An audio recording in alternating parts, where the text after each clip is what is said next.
Hello everyone, welcome to our channel. My name is Lovelesh Patel and आज हम M P P S C 2019 के objective question discuss करेंगे। आज का टॉपिक है इतिहास। इतिहास से पिछले साल 9 क्वेश्चंस आए थे। ये एक इम्पोर्टेंट टॉपिक है। चलिए शुरू करते हैं। क्वेश्चन नंबर फर्स्ट, ऋग्वेदिक पढ़ी किस वर्ग के नागरिक थे? पुरोहित, लोहार, स्वर्णकार, व्यापारी। इसका आंसर है व्यापारी। ऋग्वेद में व्यापार एवं वाणिज्य मेनली पणी वर्ग के लोग करते थे। बेसिकली इनका जो काम था वो एक व्यापार का था और एक वाणिज्य का था। एवं ऋग्वेद में एक स्थान पर देवताओं और पढ़ियों के बीच संघर्ष का उल्लेख भी मिलता है।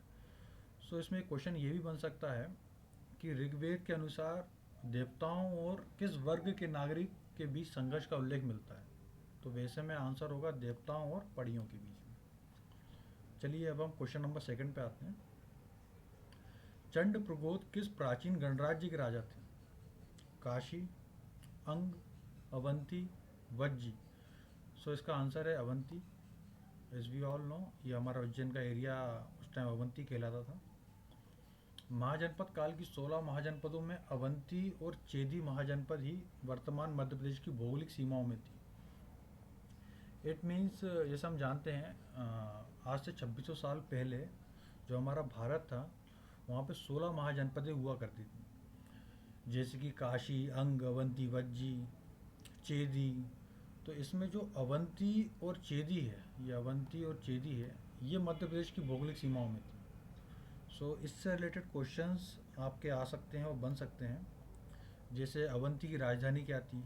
अवंती महाजनपद है जो, उसकी राजधानी क्या थी? या चेदी महाजनपद की राजधानी क्या थी? याद रखना अवंती दो पार्ट में डिवाइड था, उत्तरी अवंती एंड दक्षिणी अवंती। जो उत्तरी अवंती था उसकी राजधानी थी उज्जैन और जो दक्षिणी अवंती था उसकी राजधानी थी महिष्मती। एवं चेदी महाजनपद है जो, इसकी राजधानी थी सोतीपट्टी। ये आप याद रखना, एम पी एस आई में शायद ऐसा क्वेश्चन आया है जितना मुझे याद आ रहा है। चलिए आगे बढ़ते हैं। जिसमें अवंती महाजनपद की सबसे प्रसिद्ध शासक थे चंड प्रगोत, जैसा मैंने बताया, एवं चेदी महाजनपद के प्रसिद्ध शासक थे शिशुपाल। ये भी आप नोट कर लीजिए, ये भी क्वेश्चन आ सकता है। चलिए अब हम क्वेश्चन नंबर 3 पे आते हैं। निम्नलिखित में से तारीख फिरोज शाही की रचनाकार कौन है? तारीख फिरोज शाही की रचनाकार कौन है? शम्स सिराज हफीफ, जियाउद्दीन बर्नी, ख्वाजा अब्दुल समद इसामी, सिराजुद्दीन अली यजदी। इसका आंसर है बर्नी साहब अपने, जियाउद्दीन बर्नी। ये एक मुस्लिम पॉलिटिकल थिंकर थे। तारीख फिरोज शाही की रचना जियाउद्दीन बर्नी ने की थी। इस ग्रंथ में बलबन के राज्य अभिषेक, बलबन कौन थे अपने? बलबन का पूरा नाम है जियासुद्दीन बलबन। अगर आप इनकी कहानी जानते हो तो ये एक गुलाम हुआ करते थे जो कि एक शासक बने, और ये बड़े क्रूअल शासक थे। बलबन के शासन से लेके फिरोज तुगलक के शासन के छठे वर्ष तक की जानकारी हमें तारीख फिरोज शाही में मिलती है। चलिए अब हम नेक्स्ट क्वेश्चन पे आते हैं। क्वेश्चन नंबर 4, हिंदू विधवा पुनर्विवाह अधिनियम किस वर्ष पारित हुआ था? 1856, 1858, 1859, 1862। इसका आंसर है 1856। लॉर्ड कैनिंग के शासनकाल में ईश्वर चंद्र विद्यासागर के प्रयासों से विधवा पुनर्विवाह अधिनियम 1856 में पारित कराया गया था। जो ये ईश्वर चंद्र विद्यासागर जी हैं, ये समाज सेवी थे और इन्होंने काफ़ी प्रयास किया था इस अधिनियम को पारित कराने के लिए। और इसमें एक क्वेश्चन ये भी बन सकता है कि who was the governor at that time? उस समय कौन थे गवर्नर जब ये अधिनियम पास हुआ था?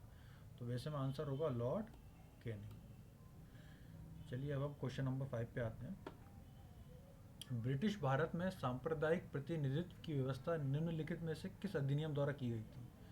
भारत कौंसिल अधिनियम, मिंटो माल्य सुधार, मॉन्टेग्यू चेम्सफोर्ड सुधार, भारत सरकार अधिनियम। इसका आंसर है मिंटो माल्य सुधार।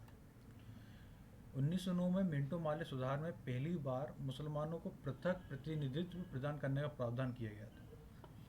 वैसे इस अधिनियम के बारे में बताऊंगा, ये बड़ा विवादित अधिनियम रहा है। इस अधिनियम में एक बिंदु था कि इन्होंने क्या किया, मुस्लिम्स के लिए कुछ सीट रिजर्व कर दी। एंड मुस्लिम्स लोग ही मुस्लिम कैंडिडेट को वोट दे सकते हैं, ये इसमें एक बिंदु था, जिसके कारण काफ़ी हिंदू मुस्लिम्स के बीच में तनाव बढ़ा। और जैसा हम जानते हैं कि अंग्रेज़ों की एक पॉलिसी रही है डिवाइड एंड रूल, तो ये जो मिंटो मार्ले सुधार है, ये सांप्रदायिक तनाव इसने भारत में काफ़ी बढ़ा दिया था, और जिसके कारण 1900 से ये अपना 1947 में इंडिया पाकिस्तान का बंटवारा भी हुआ। सो आप याद रखना, ये 1909 में पारित हुआ था। 1909 के मिंटो मार्ले सुधार में पहली बार मुसलमानों को पृथक प्रतिनिधित्व प्रदान करने का प्रावधान किया गया। अधिनियम की ऐसी व्यवस्था ने भारत में सांप्रदायिकता के बीज बो दिए, जो कालांतर में भारत विभाजन का कारण बने, जैसा कि मैंने बताया था। चलिए अब हम अपने अगले क्वेश्चन पे आते हैं। पुस्तक सत्यार्थ प्रकाश के लेखक कौन थे? ये बहुत रिपीट होता है ये क्वेश्चन। इसका करेक्ट आंसर है स्वामी दयानंद सरस्वती। 1875 में स्वामी दयानंद सरस्वती के द्वारा हिंदी भाषा में सत्यार्थ प्रकाश की रचना की गई थी। आप ये ईयर भी याद रख लेना, 1875। एंड इनकी और भी बुक्स थी, और भी लेख थे जो काफ़ी फेमस है, उनसे भी जुड़ा हुआ क्वेश्चन आ सकता है।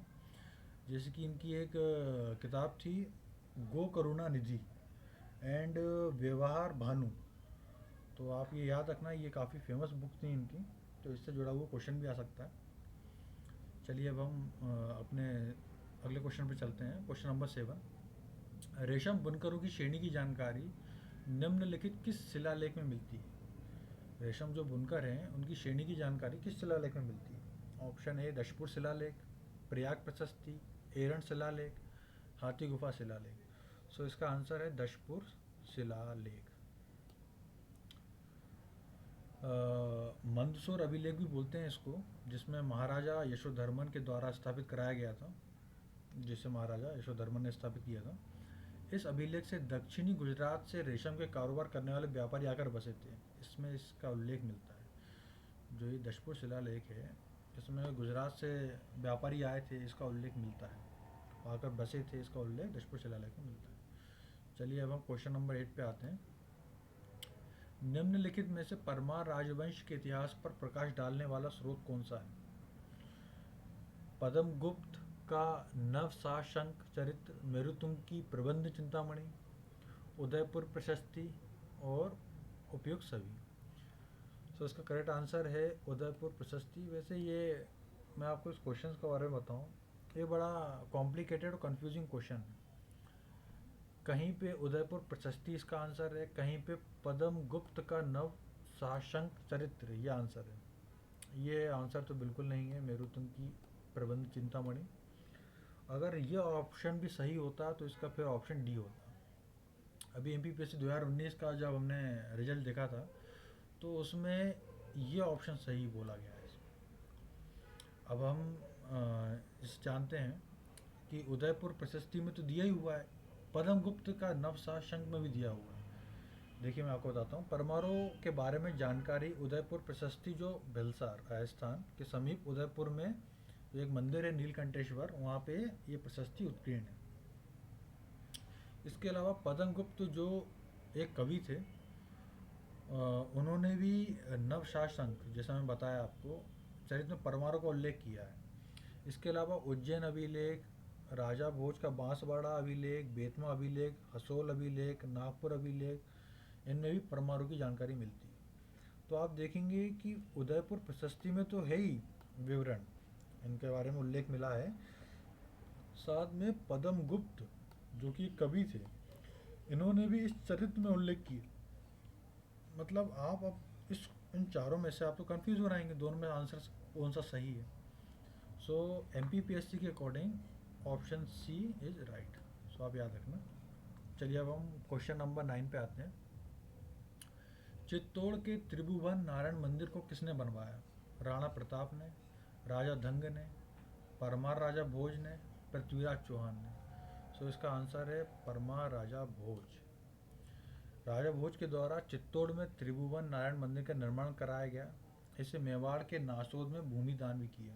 इसको नासोद एक एरिया है मेवाड़ का, वहाँ पे इसको भूमि दान भी किया। सो इतिहास से जुड़े हुए हमने सभी क्वेश्चन कर लिए हैं। अब हम हमारा नेक्स्ट जो वीडियो बनेगा, नेक्स्ट टॉपिक रहेगा वो रहेगा भूगोल, वैसे मैं कोशिश करूँगा कि एक साथ मैं 2-3 टॉपिक कर सकूँ, पर टाइम कंज्यूमिंग है, वीडियो लंबा चले आएगा, इसलिए मुझे पार्ट में बनाना पड़ रहा है। सो आप लोग बताना कि मैं एक साथ 2-3 टॉपिक करूँ कि नहीं करूँ। आप लोग कमेंट सेक्शन में ज़रूर बताना मेरे को, तो मैं अगला टॉपिक अपना 2-3 टॉपिक लेके मैं वो वीडियो अपलोड कर दूँगा। चलिए फिर मिलते हैं नेक्स्ट वीडियो में। Thank you.